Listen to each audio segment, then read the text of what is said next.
I must speak with Morgana to go where she wishes. The living flesh poses a hindrance, but I must go for our aura.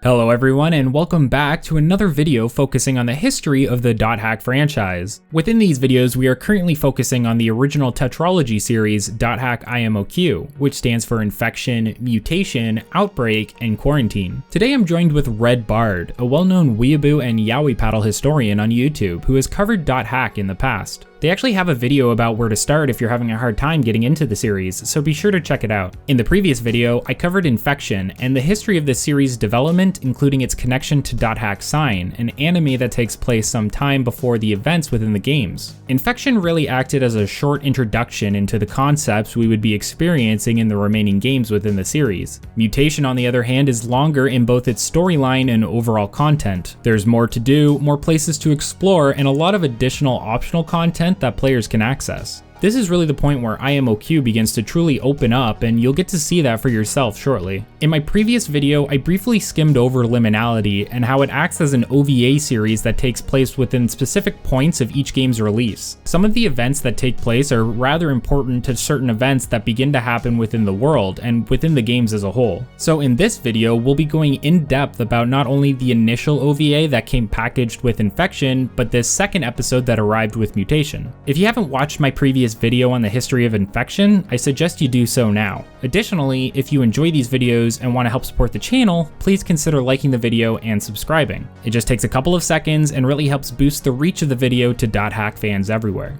What is .hack, and how did it become one of the most expansive media series out there today, with multiple video games, animes, manga, light novels, OVAs, and so on? In this multi-part video series, we'll be going over all 4 volumes of .hack IMOQ, including Infection, Mutation, Outbreak, and Quarantine. I'm SuperRad, and today me and RedBard are here to bring you a brief history of .hack Mutation.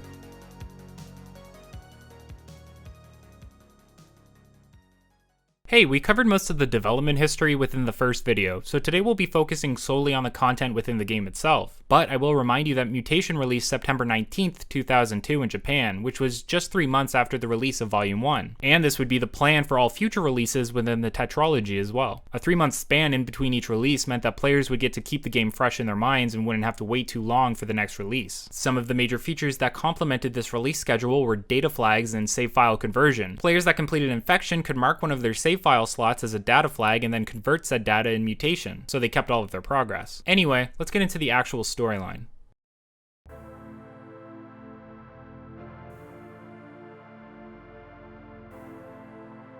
.hack Mutation picks up almost immediately after the events of the first game. Our protagonist joined the world at the behest of his real-life friend Yasuhiko, who is known as Orca within the MMO. After an encounter with a creature known as Skaith, Orca ended up in a coma, and soon after, Kite received a special bracelet that allowed him to alter the data and objects within the world. Teaming up with multiple other players, Kite began investigating the whereabouts of Skaith and ultimately confronted the creature and defeated it. Unfortunately, soon after this event, a colossal beast known as Kubia was awoken, and Kite and his party were forced out of the game. Now, within the timeline of the second entry, Kite logs back into the world and, along with Black Rose, returned to the dungeon where they confronted Skaith. Unfortunately for the duo, the entrance to this area of the dungeon is blocked off, and Kite and Black Rose have no choice but to log out. Soon after, Aura contacts Kite via email. In their previous encounter, Aura had been dismantled into multiple data fragments and shot out across the world. However, she still has the means to contact Kite and informs him that she needs to be collected and brought back together in order to be reborn. Kite and Black Rose are also contacted by an anonymous source who claims to have the ability to shed light on the events that have transpired and the coma victims. However, when they arrive at the designated meeting location, they are confronted by the MMO's system administrators, specifically Leos, who wants to delete them to keep control over the world, believing it to be the solution to preventing further issues while the administrators investigate the data bugs. Helba intervenes and convinces Leos to try observing Kite and Black Rose since they seem to be the only ones able to actually do anything. She also suggests that Kite investigate the epitaph of Twilight, suggesting that the world is based off of this poem. If you remember from my previous video, I mentioned that this was the case. This leads to the group basically running administrator errands for Leos and investigating infected areas he sends them to. One of these areas leads Kite to a failed data character who acts oddly in comparison to your typical player or NPC. But nothing really comes out of this. Upon investigating further infected areas, Kite and Black Rose run into another creature similar to Skaith known as Innis and manage to defeat it. However, defeating Innis causes shockwaves throughout the world and leads to a system crash, which sours Leos' opinion of the group further. Kite meets up with Mistral after receiving keywords from Aura about a special area. Mistral initially believes Kite is simply role-playing when he explains everything that has transpired, but soon comes to believe him when the group runs into Kubia. In their first altercation with the beast, Kite and Mistral manage to drive Kubia off, and Mistral soon begins to believe everything Kite has told her to be real. Further investigations lead to another white room, and another altercation with Balmung, who implores Kite to stop trying to interfere, as he seems to believe that Kite is only making things worse for the world. Kite and Black Rose meet up with an information broker within the game known as Wise Man, who promises to give them all the info he has on the Epitaph of Twilight if they retrieve an item from a specific area for him.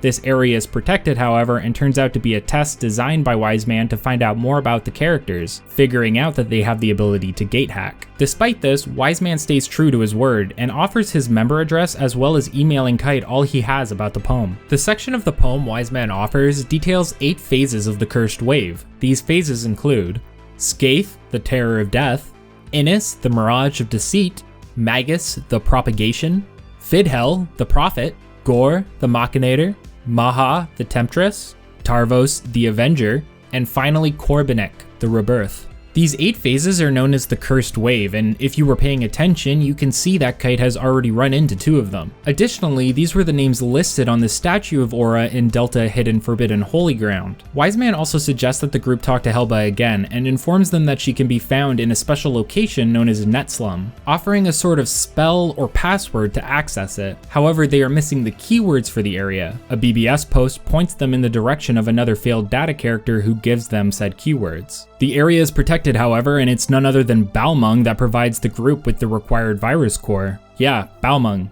That Balmung. Why would he do this? Well, in an earlier scene it is implied he received the core from Leos with instructions to hand it to Kite. Can you see where this is going yet? Anyway, Kite and Black Rose gate hack into the area and enter the field's dungeon. However, traversing the first floor of the dungeon requires the passcode given from Wise Man, and the group has to travel east, north, south, west, and north again in order to move forward. Afterward, the remaining floors function like your typical dungeon, and through traversing it, the group eventually arrives at Netslum. Netslum is an off-the-grid location within the world, and considered a paradise to the old failed data characters that live there. Specifically, Kite and Black Rose meet Tatarga, that explains how old failed NPCs have drifted here and starts to blur the line between programmed and biological life. A large amount of the individuals here have created their own identities and seem to believe they truly exist and are cognizant. Well, Helba finally shows up to discuss the poem with Kite, quoting a passage about a being known as Morgana. We'll learn more about Morgana in later volumes. Until then, guess who crashes the party? That's right, it's Balmung, and it turns out, shocker, that he's been working with Leos to discover the location of Netslum so that they can return order to the world. Helba suggests that there's the order the world wants and the order that Balmung wants, and questions which he thinks is more valid. Leo shows up soon after to attempt to delete everyone, but is interrupted by the invasion of the 3rd phase of the Cursed Wave, Magus. Kite and Black Rose defeat Magus, but this causes the world to further deteriorate, with Netslum falling apart. As they return to the root town, they are met with it being fully corrupted, similar to infected areas. And it's not just the new root town either. This outbreak of viral infection is where the game ends and leads into part 3 of the series. Well, whatever is happening in the world isn't all that's going on. In fact, the events are having real-life repercussions that take place within the OVA Liminality series. Let's go over the plot of the first 2 parts now. It's just absurd. The case of Mai Minase takes place roughly halfway through the events of infection, and players will actually receive a news article about 2 students going unconscious, those being Mai and Tomonari. Anyways, this episode focuses on the title character who was recently attacked by Skaith in the world upon being introduced to the game by her new boyfriend, Tomonari Kasumi. Mai and Tomonari are found unconscious in their high school's computer lab by Mai's friend Masaya Makino and rushed to the hospital where she wakes up. Unfortunately, similar to Orca/Yasuhiko, ago, Tominari is in a coma. Mai returns to school and has multiple run-ins with an enigmatic man known as Junichiro Tokuoka, who knows about what happened to her and presses her for information. Mai, worried about the events that have taken place, is cautious of Tokuoka and generally ignores or avoids him. The event takes a toll on her mental state and on her hobby of the violin, which upsets her mother and leads to a bit of a conflict between her and Mai. Mai investigates into Tokuoka and finds out that he works for CC Corp, but it's later clarified by Masaya that Tokuoka actually quit. Mai runs into Tokuoka again when visiting Tominari in the hospital. He pleads his case to her without revealing much about what he knows, and she agrees to sit down with him for an initial investigation into the world. They use Tominari's login information to access his account through the Ultimate OS, revealing his in-game character name as Sieg. Tokuoka explains that there are already 6 comatose victims in Japan alone, but Mai initially believes Tokuoka to be trying to cover his tracks in regards to the coma victims and the world, and soon runs away from him as he pressures her for answers. Mai remembers the sound she heard when initially running into Skaith, A in C major, and her trained ears allowed her to use this to prevent going comatose somehow. Tokuoka calls up Mai later and apologizes for acting so aggressively, and she agrees to work with him again because she's just desperate for answers. Tokuoka asks for access to the computer lab where Mai and Tominari fell unconscious, and she agrees, taking him there late at night when the school is shut down. Tokuoka recreates the scene by using a clone character of Sieg and having Mai log in with him. Together, they go back to the area within the world where the event took place, and Mai quickly hears the sound of A and C major again, as well as the two of them seeing a silhouette of Skaith. Apparently, this is supposed to be a possessed Sora from .hack Sign, who was data drained by Skaith near the end of the series, but honestly, I'm not sure how you're supposed to be able to tell that. Aware of impending danger, Mai quickly disconnects herself from the game, but has to destroy the entire setup in order to save Tokuoka, who almost goes comatose. Masaya shows up just in time to help Mai with Tokuoka, and they wake him up by having built up water from the rain splash onto his face. Mai realizes the world isn't just a video game and agrees to continue investigating with Tokuoka, effectively ending the first OVA. The case of Yuki Aihara actually takes place after Mutation and within some point during Outbreak. An event within the world causes real-world events, which we'll go over now, but I won't go into much detail about what actually happens in the world until part 3. This episode opens up with Tokuoka dropping Mai off at the library in Tokyo to do research on Fragment, the beta for the world, while he leaves for Yokohama to meet someone. Yuki Aihara is the daughter of flower shop workers in Yokohama. Her brother has agreed to work in the family shop and has gotten married to his wife Miho, who is pregnant. This seems to bother Yuki, who feels like she isn't receiving any attention. She goes off for the day to see a movie in a mall within the city. Unfortunately, during the showing, the film cuts out and is replaced with the title card for The World. There is then a citywide blackout which causes multiple electrical disasters, including the shutdown of the mall Yuki is in, trapping her. Around the start of the blackout, Mai hears A and C major, which worries her, but she continues her investigation and comes across an article about Harold and the Epitaph of Twilight, which she realizes is what she's been looking for. It's revealed through a phone call with Mai that Tokuoka went to Yokohama to meet up with Yuki, which she most likely didn't disclose to her family. This is likely due to a friend of Yuki's being one of the coma victims, which is revealed as Yuki traverses the mall in order to escape. Yuki is aided in an escape by Kaoru Asaba, an office worker within the building. They soon find out that many of the ovens within the food court must have been left on and realize they need to escape before a fire breaks out or a possible explosion. The rest of the OVA is fairly uneventful, with Yuki and Kaoru managing to escape through an elevator shaft without much issue. Tokuoka is late to his meeting with Yuki due to the blackout causing a buildup in traffic, but manages to ditch his car for a bike and arrive 6 hours late. Yuki and Tokuoka each receive phone calls. Tokuoka is informed by Mai about the epitaph. Yuki, picking up on this, realizes that she's heard about it before from none other than the woman on the other end of her own phone call, Kyoka Tono. Kyoko states that she must meet with Tokuoka, and this is where the OVA ends. As already mentioned, this part of the series actually takes place after Mutation, and the cause for the blackout won't be made clear until the third entry within IMOQ. In the meantime, let's take a look at all the new gameplay features within this volume. Are you saying that if I blame someone, those who are in comas will awake and return to normal? Then, okay, sure. I'll accuse them all you want. Kazu's still in the hospital. Bring him back.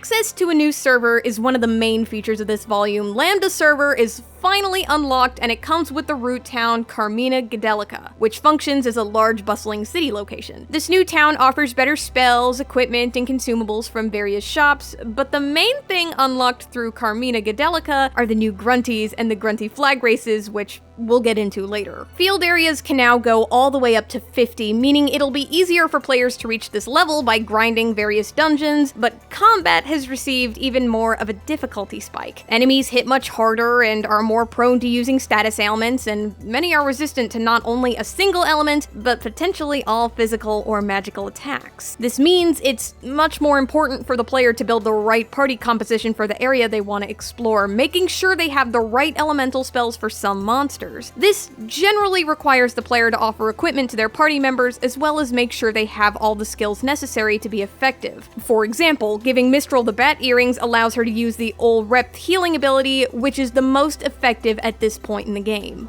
Data Drain also receives a bit of an upgrade in this game, but you'll rarely ever use it. After the player initially uses Data Drain in Mutation, they'll unlock a new ability called Data Arc, which allows the player to data drain multiple enemies at once as long as they're all protect broken. Again though, this isn't really useful at all by this point in the game. Gate hacking will almost always require a new set of cores that can be obtained from monsters above level 30. These include Virus Core D, which can be obtained from small mobs, Virus Core E from medium-sized mobs, and Virus Core F from large-sized mobs. Players should make sure to collect as many of these as possible while watching their viral infection level, as Virus Core grinding can get pretty out of hand in the future. There are 4 new optional party members that you can acquire in this volume. Nuke, Usagi Maru, and Rachel are the first new members you'll meet, and each is unsuccessfully trying to host an event within the world. Nuke is a long arm and is attempting to host a battle talk show, but his comedy is so bland that everyone except Kite leaves. Upon meeting him at the end of the dungeon and helping him with the area's boss, you will receive his member address.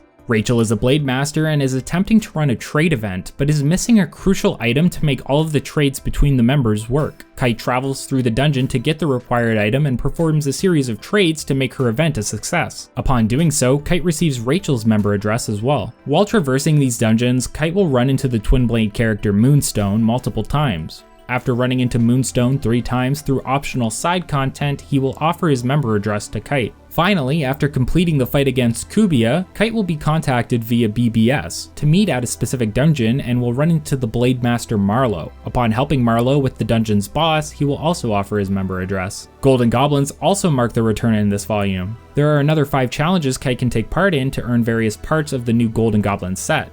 Having all pieces equipped offers another Goblin Summon spell, but it isn't terribly useful. If you remember in my previous video about infection, I stated that all servers other than Makanu allowed you to raise grunties, and each of these servers have 3 specific grunties you can raise. Well, Theta and Lambda server both allow you to raise a noble grunty, but Carmina Gadelica comes with 2 new categories, those being Snaky Grunty and Bone Grunty respectively. Flag races are a special minigame event that Kite can take part in both Theta and Lambda server. In these minigames, the player must ride their grunty within the town and collect 3 flags. The faster their time, the better their placing, and placing in either first or second offers special stat-raising items known as gold and silver grunties that raise a character's max HP and SP. The player can win the second place and third place prizes up to 3 times before the NPC runs out of rewards, but in order to do this, they have to beat their previous times. For this reason, the player is better off saving and making sure they beat the old records, but not by much. This allows the player to consistently win and receive the items, which are incredibly useful when it comes to upgrading your party's stats. Each grunty has its own strengths and weaknesses when it comes to grunty races, but generally Bone Grunty is best for Lambda and Iron Grunty is best for Theta. Just like in the previous volumes, there's a few special areas that you can get the keywords for by watching Liminality or Sign DVDs. I won't list them here, but you can find them on the wiki, and these areas will offer you a few rare items that can be used for trades and other various purposes. Upon completing the game's storyline, Kite will receive the keywords to another optional endgame dungeon that's unique in design in comparison to the other areas found within the game. The dungeon is pretty short and culminates with the players fighting against a super boss known as Anglemore. God, I hope I pronounced that right and I'm sorry if I didn't. But anyways, players that took out Parasite Dragon from the previous game will probably find this boss extremely easy in comparison. In fact, honestly, nothing in Mutation is really as difficult as Scathe or Parasite Dragon from Infection, except for maybe the Kubia encounter. Finally, there are a very special set of optional events that can occur, from meeting multiple characters from .hack Sign to even experiencing memories of the events from the anime. Kite can find a conversation on the BBS between two characters from Sign known as Bear and Mimiru, who have similar character designs to Orca and Black Rose. Entering the area they are supposed to meet in will have Kite run into another Sign character known as A20, and upon completing the dungeon, meet Mimiru, who gives Kite her sword. Additionally, there are 4 separate scenes within the Chapel of Hidden Forbidden Holy Ground, where scenes from the anime will be reenacted. First is the scene where Bear and Mimiru confront Tsukasa, the protagonist, about their real-life gender. The second features characters from the anime discussing Tsukasa and their actions within the world. The third is rather special as it focuses on Sora, who is another victim of Scathe. Fun fact, after the events of IMOQ, Sora loses his memory and actually ends up as the protagonist of the .hack GU series in the world R2. The final scene is an altercation between Sora and the long-arm character Krim. Each of these events offers specific items which are required in later volumes for unlocking certain optional party members, but we won't spoil that until we get to it. Maybe this was a turning point. The relationship between me and the game, the world, has gone beyond pure amusement. .hack Mutation offers the most content and gameplay for the player to experience so far and really starts to touch on the general themes of the game's plotline. Are AIs really alive? Can data feel and establish its own identity? Is the world alive in some capacity? And if so, what does it want? The line between reality and virtual reality begins to blur. The mystery deepens and players have to ask themselves, are Kite and Black Rose helping anything by defeating these phases and fighting Kubia? All it seems to be doing at this time is destroying the world over time, and that's with only 3 of the 8 phases defeated. The next part of this history series will cover .hack Outbreak, the third part of the IMOQ tetralogy, and explore the results of Kite's actions within the world. If you enjoyed this video and found it informative, consider supporting the channel by liking, commenting, and subscribing. Again, it only takes a couple of seconds and helps support me in my goal of creating this content for you all. I try to respond to every comment that I can, so if you want to hear from me, be sure to let me know. Also, I would like to give a big shout out and thanks to RedBard for appearing in this video. It's a lot of fun and an incredible amount of help having them contribute to this series. She covers a large range of topics on her channel from anime to visual novels to JRPGs and more, so be sure to check out their channel, which I'll link below in the description. I highly suggest checking out their videos covering the history of the yaoi paddle and their video discussing where to start in the .hack series if you're having trouble deciding. And that's it for this week's release. Thanks so much for watching everyone, and I'll see you in the next video.